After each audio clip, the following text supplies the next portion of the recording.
The poison blade caught the torchlight as it sliced through the air toward Queen Lyrale's exposed throat. Marcus Thorne moved without thought, his calloused hand intercepting the assassin's wrist with bone-crushing force. The weapon clattered to the marble floor as the hooded figure crumpled, Marcus's other fist having found its mark against the attacker's temple. "Secure the hall," Queen Lyrale commanded, her voice steady despite the close brush with death. Her violet eyes never left Marcus as royal guards flooded the throne room, their plasma rifles humming to life. The human diplomat stood motionless, his breathing controlled, watching the guards bind the unconscious assassin with energy restraints. Captain Vextar of the Zephyrian Royal Guard studied Marcus with calculating amber eyes. No alien should have moved that fast. No diplomatic escort should have reacted with such lethal precision. Yet this human had saved their queen's life in the span of a heartbeat. "Your name," the queen said, stepping closer to Marcus. Her silver-blue skin seemed to shimmer in the torchlight, and her crystalline crown caught every flicker of flame from the ceremonial braziers. "Marcus Thorne, military attaché to Ambassador Chen," he replied, his stance relaxed but ready. Nothing more.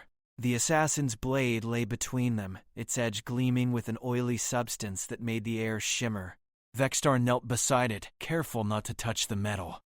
"Velthak poison," he announced. "Death in 30 seconds. No known antidote." Queen Lyrale's expression hardened.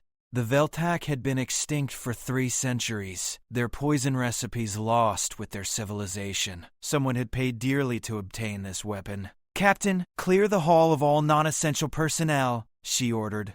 "Seal the doors. This human and I need to speak." "Your Majesty, protocol requires."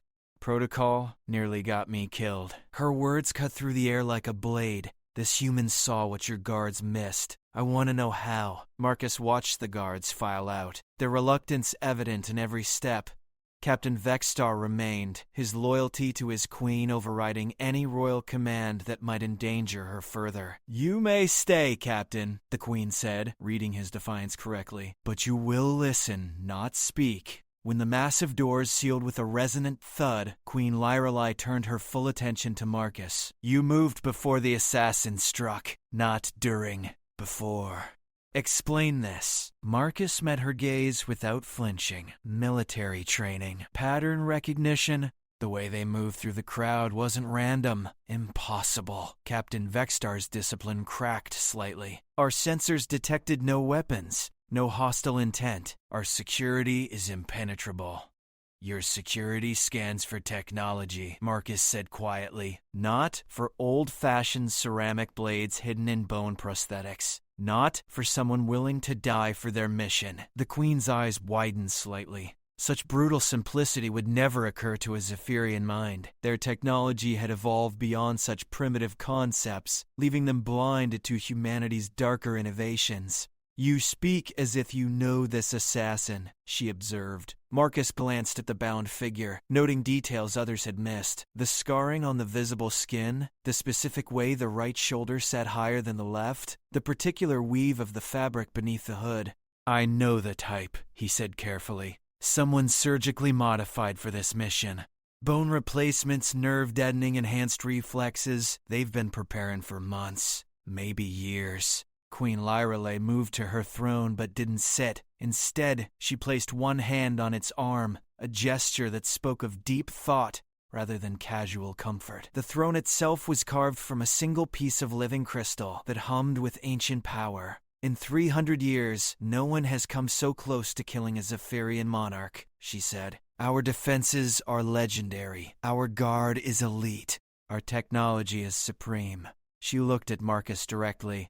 Yet a human diplomat's attaché succeeded where all of that failed. Marcus said nothing. The weight of unspoken questions filled the sacred space between them. "I have read of human customs," the Queen continued. "Of debts that must be paid. Of oaths that bind across generations." She stepped down from the dais, moving closer to Marcus until only an arm's length separated them. "You have saved my life. In doing so, you have preserved the stability of 7 worlds and prevented a war that would consume millions." Captain Vextar shifted uncomfortably. He recognized the tone in his queen's voice, the formal cadence that preceded declarations of profound consequence. By the ancient laws of my people, by the crystal crown of my ancestors, by the sacred duty of the throne I hold. Queen Lyralei's voice carried the weight of absolute authority. I declare a blood debt to Marcus Thorn of Earth. This debt shall pass to my heirs and their heirs until the end of my bloodline, or until circumstances allow its fulfillment. The words echoed in the throne room like a physical presence. Marcus felt their weight, understanding instinctively that something had just changed in the galaxy's balance of power. A debt from the Zephyrian throne was not merely ceremonial. It was a living contract that would reshape diplomatic relations for generations. The assassin stirred, consciousness returning. Soon there would be interrogation, investigation, and the unraveling of whatever conspiracy had brought poison so close to the galaxy's most protected ruler. But for now, 3 beings stood in a throne room where destiny had just been rewritten by a human's reflexes and a queen's honor. Marcus knew his life would never be the same. What he didn't know was that he had just become the most valuable human in known space.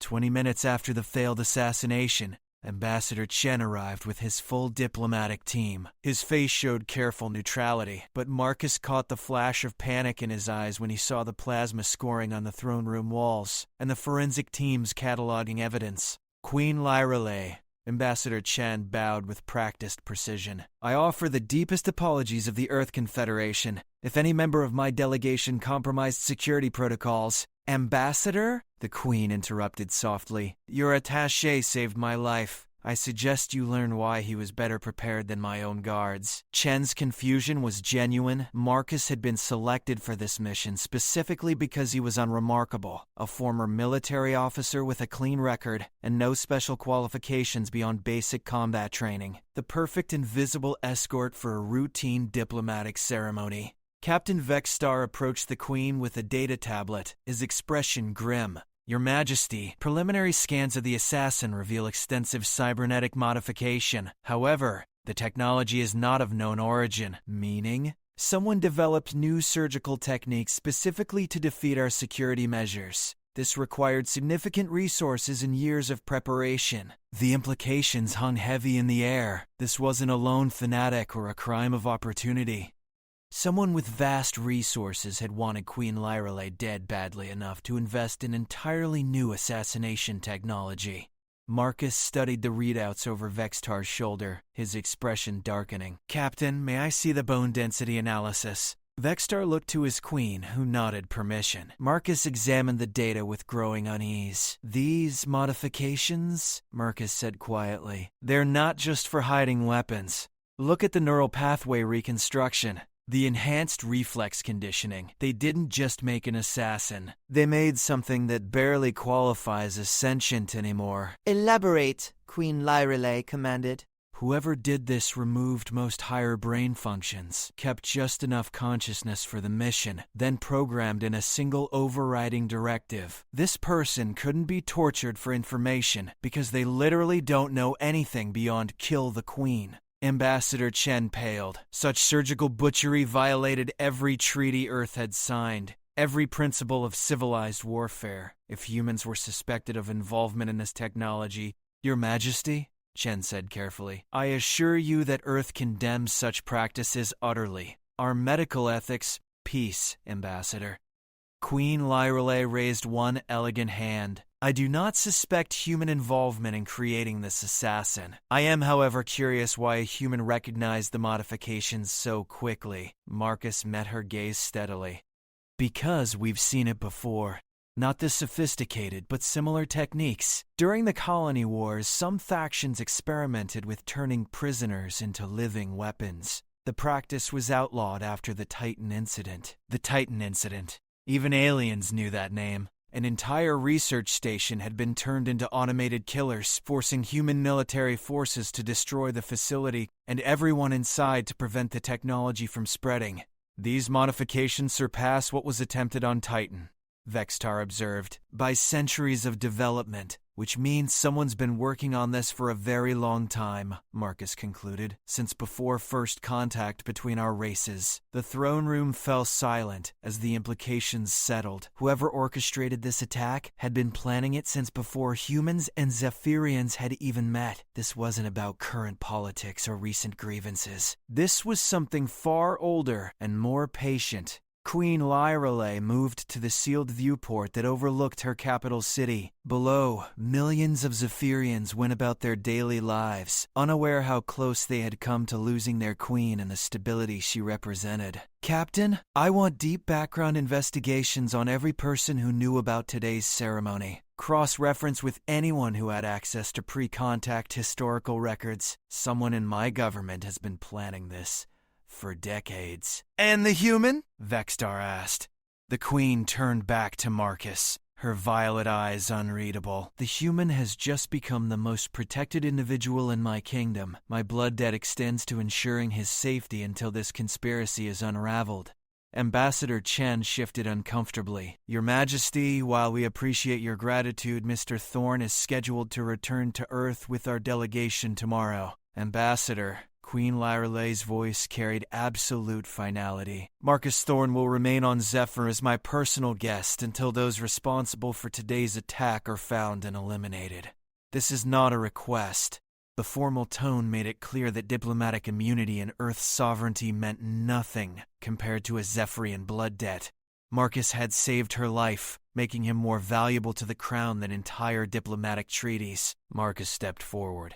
Your Majesty, I'm honored by your protection, but I'm not qualified for palace intrigue. I'm just a soldier.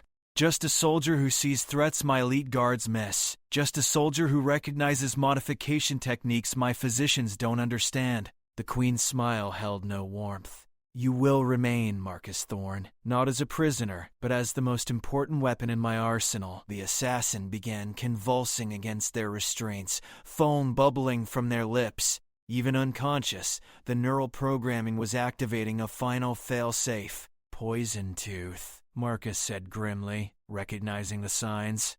They're dying. Captain Vexstar rushed to inject neural stabilizers, but the damage was already done. Within minutes, the assassin was dead, taking their secrets with them. The conspiracy had just claimed its first victim, and everyone in the throne room knew it wouldn't be the last. The Queen's personal quarters occupied the highest spire of the Crystal Palace, a space where curved walls of living stone hummed with ancient power.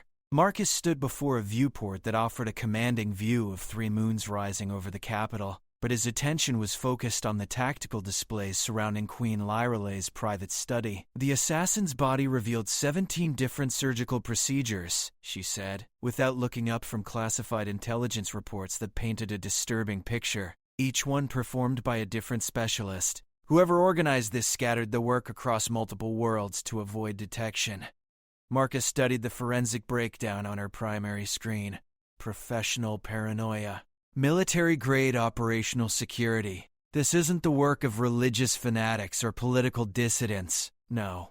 Queen Lyrelay's voice carried a weight that spoke of terrible realization. This is the work of someone with access to the highest levels of governmental intelligence. Someone who has been planning my assassination since before I took the throne. The implications were staggering. Queen Lyrelay had ruled for only 12 years, but the preparation time for this attack suggested the conspiracy predated her coronation. Someone had been planning to eliminate her before she even became queen. Captain Vexstar's investigation has identified 47 individuals with the necessary access and resources, she continued. 23 are current members of my government. 15 are military commanders. 9 are planetary governors. And the blood debt you declared? Marcus asked quietly. Ensures that if this conspiracy succeeds in killing me, you become the most wanted human in the galaxy. Her violet eyes met his directly. My heirs will be bound by ancient law to protect you at any cost. Your survival becomes a matter of royal honor that transcends politics, treaties, or diplomatic relations. Marcus felt the weight of chains he hadn't chosen settling around him.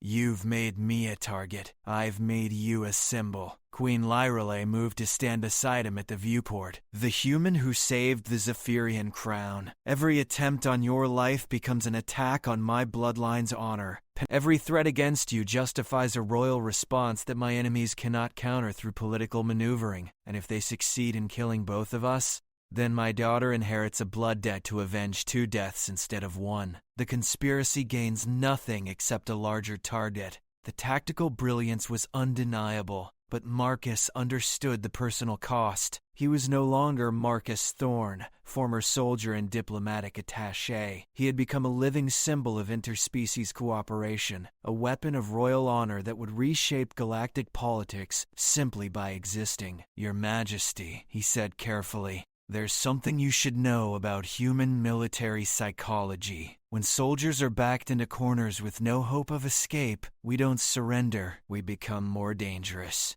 She smiled, and for the first time since the assassination attempt, it reached her eyes. Good. Because tomorrow we begin hunting the people who orchestrated this attack, and I need someone dangerous watching my back. A soft chime indicated an incoming priority communication. Captain Vexstar appeared on the holographic display, his expression grave even by Zephyrian standards. Your Majesty, we have a serious problem. 3 of the 47 suspects have disappeared in the last 6 hours. Security footage shows them leaving Zephyr on separate transport vessels. All 3 ships have gone dark.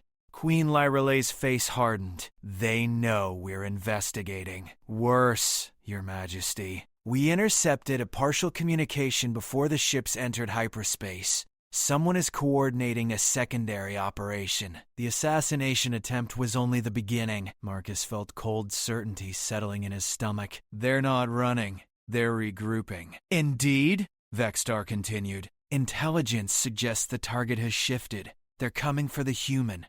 The screen filled with tactical projections showing likely approach vectors, estimated arrival times, and projected assault scenarios. Whoever had planned the Queen's assassination had contingency plans that included eliminating Marcus before the blood debt could be fulfilled. Captain, Queen Lyrelay said with deadly calm, implement Protocol 7, full palace lockdown, elite guard deployment, and activate the Crimson Squadron. Even through the hologram, Marcus could see Vexstar's shock. The Crimson Squadron was legendary, the Queen's personal strike force, veterans of the Outer Rim Wars who had sworn blood oaths of their own. They had not been deployed in over 5 years. Your Majesty, Protocol 7 will effectively declare martial law across the entire capital region. Then so be it. As Vexstar's image faded, Marcus realized the scope of what was unfolding. An entire world was going into military lockdown to protect one human's life, all because of ancient laws that made his survival a matter of royal honor. This is bigger than one assassination plot, he said. Yes. Queen Lyrelay returned to her tactical displays, calling up star charts that showed shipping routes, military deployments, and political alliances across 7 worlds. Someone has been positioning assets for a coordinated campaign. They want more than my death. They want the collapse of the Zephyrian Alliance. The Blood Debt had just become the center of an interstellar war. The Crimson Squadron arrived at dawn in ships that seemed to bend starlight around their hulls. Marcus watched from the throne room as 12 of the most lethal warriors in known space knelt before their queen, their scarlet armor gleaming like fresh blood in the morning rays streaming through the crystal walls. Squad leader Cathara, Queen Lyrelay's voice carried ancient authority. I invoke the Crimson Oath, blood for blood, honor for honor, death before failure. By crystalline crown, we answer, the squad leader replied, her voice rough from battlefield scars that had permanently damaged her throat during the siege of Korth Prime. What enemy threatens the throne? The enemy has a name, but no face. They have resources, but no loyalty. They have killed to reach me and will kill many more to finish what they started. The Queen gestured toward Marcus. This human carries my blood debt. His survival ensures the stability of 7 worlds. His death means war. The 12 Crimson Warriors studied Marcus with professional assessment. He could feel them cataloging his strengths, weaknesses, and tactical value. To them, he was not a person, but a mission objective that happened to breathe. Squad leader, Marcus stepped forward. With respect, I'm not comfortable being protected while others do the fighting. If you'll have me, I'd rather fight alongside your people. Cathara's scarred lips curved in what might have been approval. You would stand with Crimson Squadron against enemies who have access to advanced assassination technology and unlimited resources? I would stand with anyone willing to fight beside me. This human speaks with honor, Cathara announced to her squad. We will guard him as brother, not burden. Queen Lyrelei watched this exchange with satisfaction. She had hoped Marcus would prove himself worthy of Crimson protection, but his willingness to stand with elite warriors rather than hide behind them exceeded her expectations. Your Majesty. Captain Vexstar's voice crackled through the communication system. We have incoming ships. Multiple vectors, they're not following standard approach protocols. The tactical display, filled with red indicators showing 12 vessels converging on the capital from different directions. Each ship was broadcasting legitimate identification codes, but their coordinated timing revealed the deception. Mass and configuration, the Queen demanded. Assault ships, Your Majesty, each carrying approximately 20 combat-modified soldiers. Current trajectory suggests they intend to surround the palace. Marcus studied the attack pattern with growing admiration for their enemies' planning. They're not trying to infiltrate. This is a direct assault designed to overwhelm defensive positions through coordinated strikes. Squad Leader Cathara, recommendations. The Crimson Leader was already moving toward the tactical station, her fingers dancing across control surfaces with practiced efficiency. Palace defenses can repel individual ships, but 12 simultaneous strikes will strain our shields. We should take the fight to orbit before they achieve attack positions. Agreed. Queen Lyrelei's voice carried the cold precision of a monarch who had earned her crown through military service rather than inheritance. Launch the Royal Fleet. Crimson Squadron, escort the human to the command center. I will coordinate the battle from the throne. Marcus started to protest, but Cathara's gauntleted hand fell on his shoulder with surprising gentleness. Your queen fights from where she can best serve her people, the squad leader said quietly. You fight from where you can best serve the mission. Honor is not always about holding weapons. The palace began transforming around them as defensive systems activated. Crystal walls shifted to reveal hidden weapon emplacements. Elegant decorations folded away to expose armored barriers, and the beautiful throne room became a fortress designed to withstand siege warfare.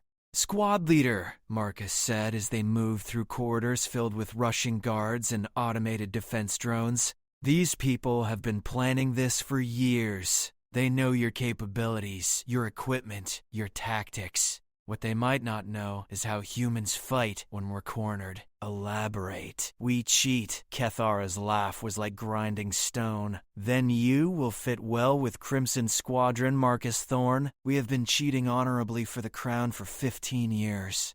The command center occupied the palace's most heavily defended section, its walls lined with screens showing orbital positions, defensive system status, and real-time feeds from the approaching enemy ships. Marcus took his position beside the tactical station, watching as the battle for Zephyr began. 12 enemy vessels broke through the outer defensive perimeter simultaneously, their shields absorbing plasma fire from orbital defense platforms. The Royal Fleet moved to intercept, but the attackers had positioned themselves to maximize the time before engagement. They're going to reach the atmosphere, the tactical officer announced. Expected. Queen Lyrelei's voice came through the communication system from the throne room. Squad Leader, initiate close protection protocols. Palace shields at maximum. The first enemy ship entered the atmosphere, trailing plasma fire from its damaged engines.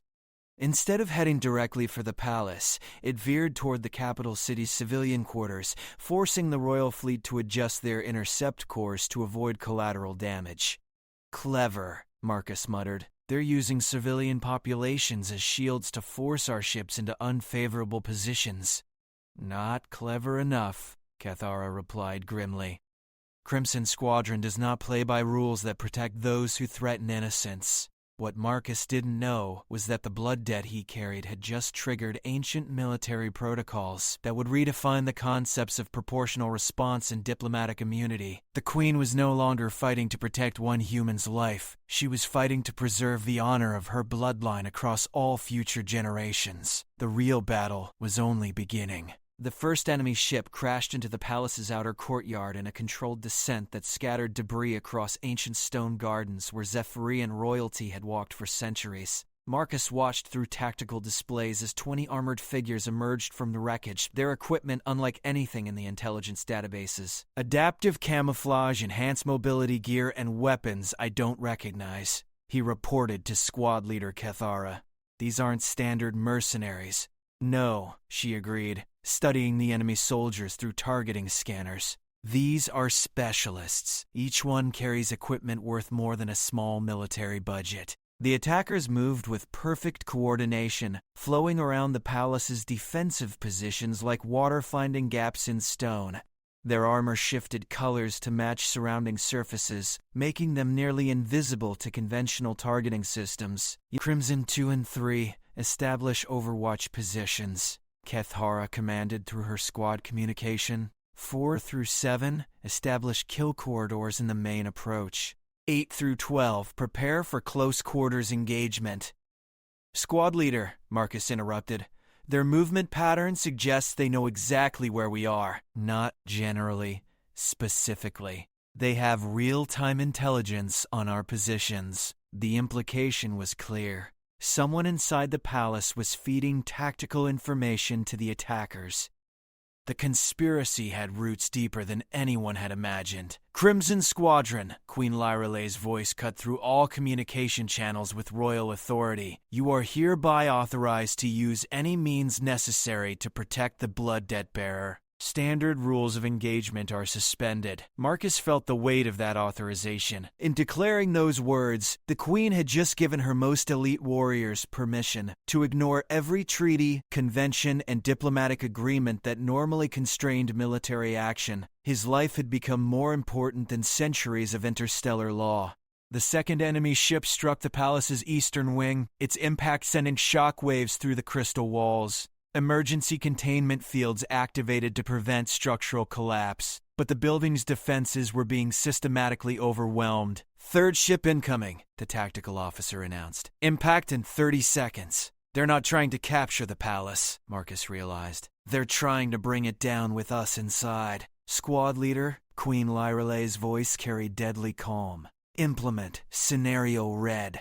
Even through her battle-scarred composure, Kethara's shock was visible. Scenario Red was the palace's final defensive protocol, a complete seal of the command center that would protect those inside while destroying everything else. Your Majesty, Scenario Red will result in significant civilian casualties in the surrounding area.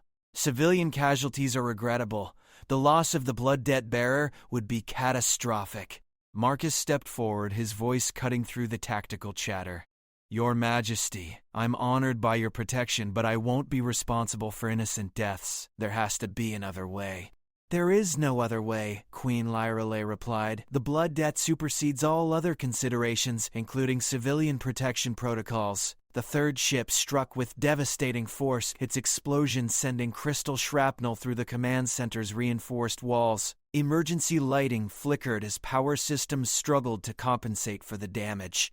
Crimson Squadron, prepare for breach, Kethara announced, as sensors detected enemy soldiers advancing through the shattered sections of the palace. Marcus studied the tactical display showing enemy positions, palace defenses, and civilian evacuation routes. The attackers had planned their assault to maximize structural damage while minimizing their own exposure. They were willing to destroy the palace and everyone inside to eliminate one human. Squad leader, he said quietly, what if we give them what they want? Elaborate. They're here for me. Every second we stay in this bunker, more people die. But if I'm not here, absolutely not. Kethara's voice carried the finality of a blood oath. Crimson Squadron does not sacrifice mission objectives to reduce casualties. Even if the mission objective volunteers, The squad leader's scarred face showed something that might have been respect, especially then. The fourth enemy ship appeared on sensors, but instead of crashing into the palace, it remained in hover position above the main courtyard.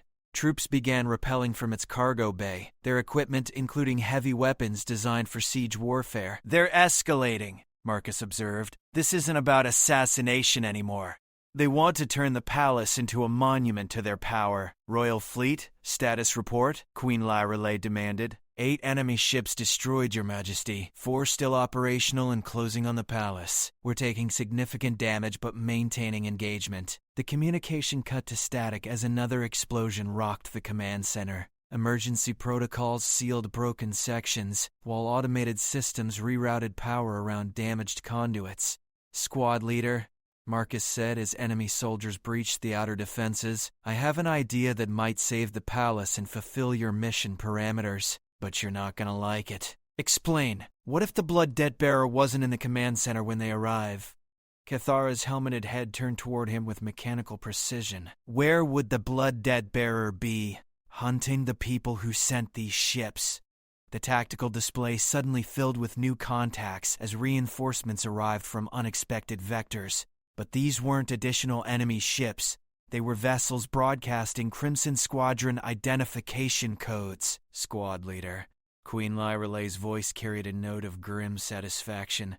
"The Crimson Fleet has arrived. Execute Operation Blood Crown."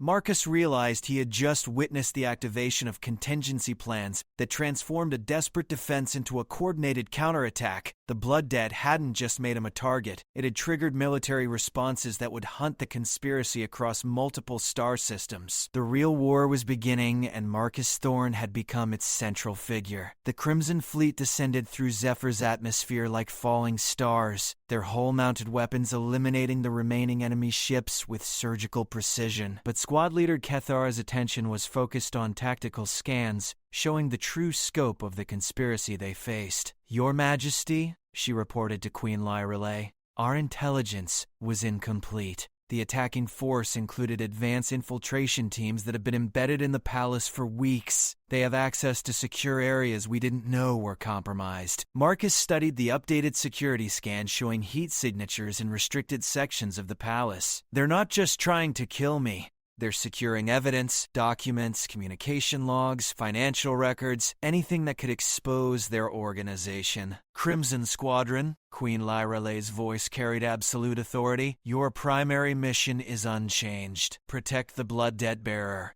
Secondary mission, capture one infiltrator alive. We need to know who orchestrated this attack." The command center's main door exploded inward, sending armored shrapnel across the tactical stations.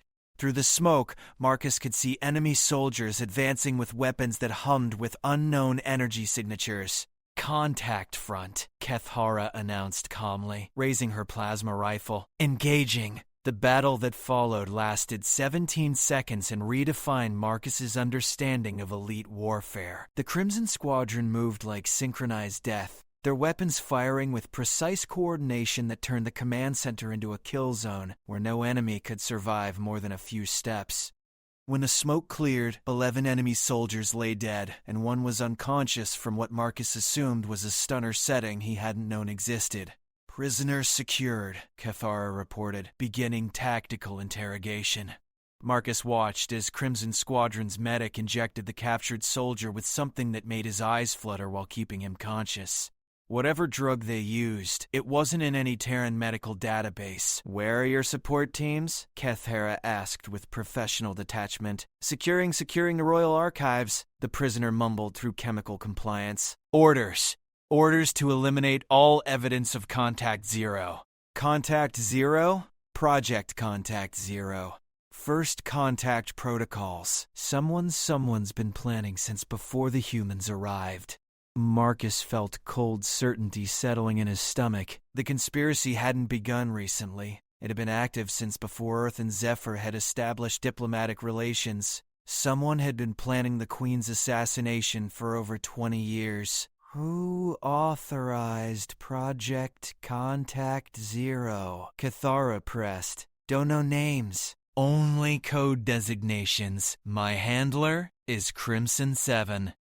The command center fell silent. Crimson 7 was a code designation used by Zephyrian intelligence. Someone inside the Queen's own government was coordinating the attacks.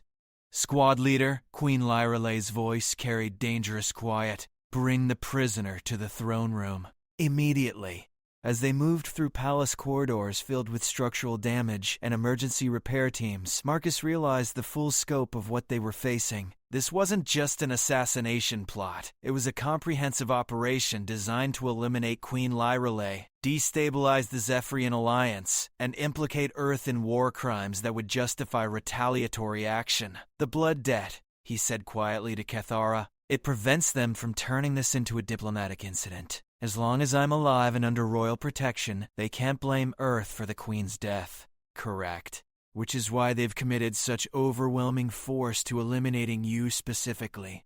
The throne room had been transformed into a war room, its elegant furnishings replaced with military communication equipment and tactical displays showing ongoing operations across multiple star systems. Queen Lyrale stood before her throne in full combat armor, her crystalline crown now serving as an advanced tactical interface.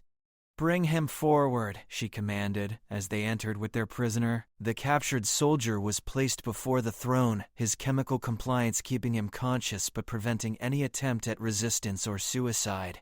I am Queen Lyrale of the Zephyrian Alliance, she said with formal authority. By the laws of war and the customs of my people, you will answer my questions truthfully or face immediate execution. Contact 0, the prisoner mumbled again. Been planning 20 to 3 years. Since the first human ships reached our borders. What is the ultimate objective of Contact 0? Eliminate. Eliminate the Alliance. Make humans and Zephyrians enemies. War benefits. War benefits the shadow trade.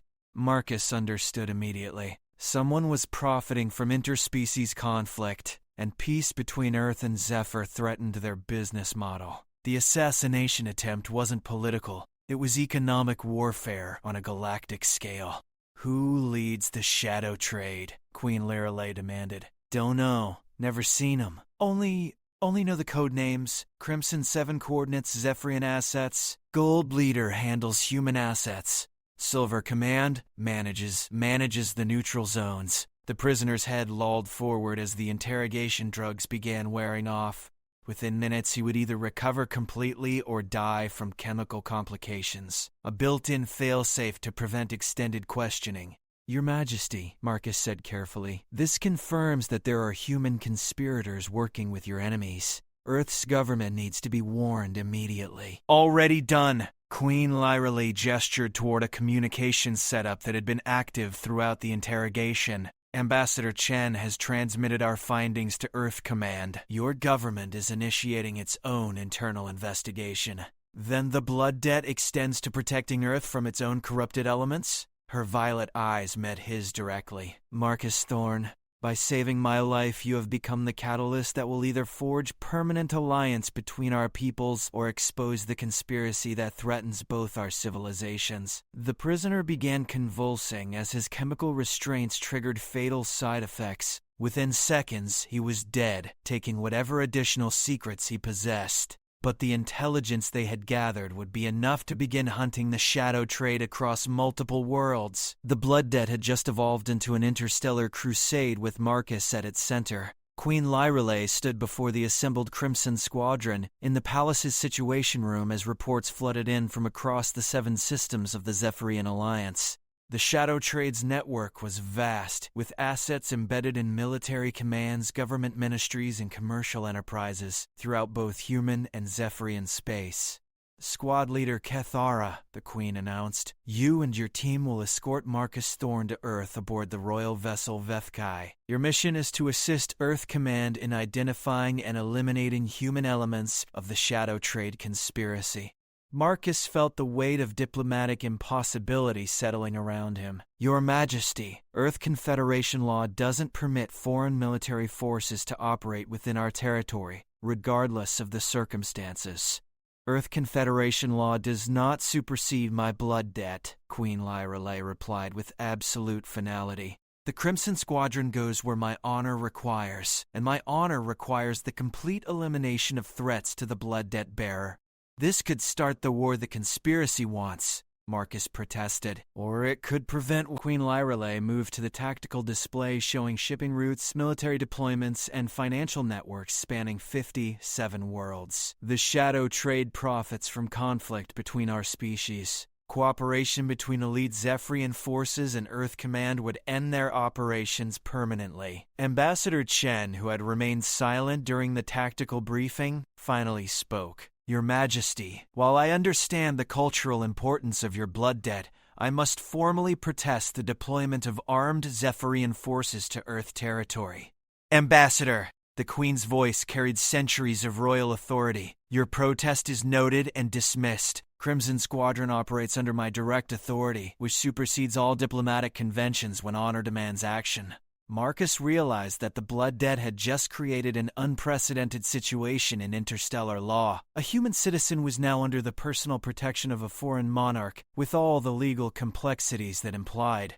Squad leader, he said quietly, if we're doing this, we need to do it right. No weapons displays, no intimidation tactics, no behavior that could be interpreted as invasion preparation. The Crimson Squadron does not intimidate, Marcus Thorne.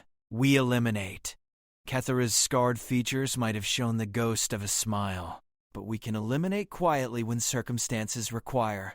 Queen Lyrelay activated the holographic communication system, her image appearing with the formal regalia indicating a royal proclamation of the highest level to the governments of Earth Confederation and all allied species. She began, her voice carrying across interstellar communication networks to reach every inhabited world in known space. By the ancient laws of blood debt and the sacred honor of the Zephyrian throne, I hereby declare Marcus Thorne of Earth to be under permanent royal protection. This declaration extends beyond the boundaries of Zephyrian territory and supersedes all existing treaties, diplomatic agreements, and jurisdictional limitations. Any threat to Marcus Thorne constitutes an act of war against the Zephyrian alliance. Any assistance to enemies seeking his harm will be met with immediate military response. Furthermore, I authorize the deployment of Crimson Squadron to Earth territory for the express purpose of fulfilling my blood debt obligations. Earth Command is hereby notified that Zephyrian forces will cooperate with local authorities in eliminating shadow trade assets within human space. The communication ended, leaving silence that stretched across light years as governments, military commands, and intelligence agencies processed the implications of what had just been declared.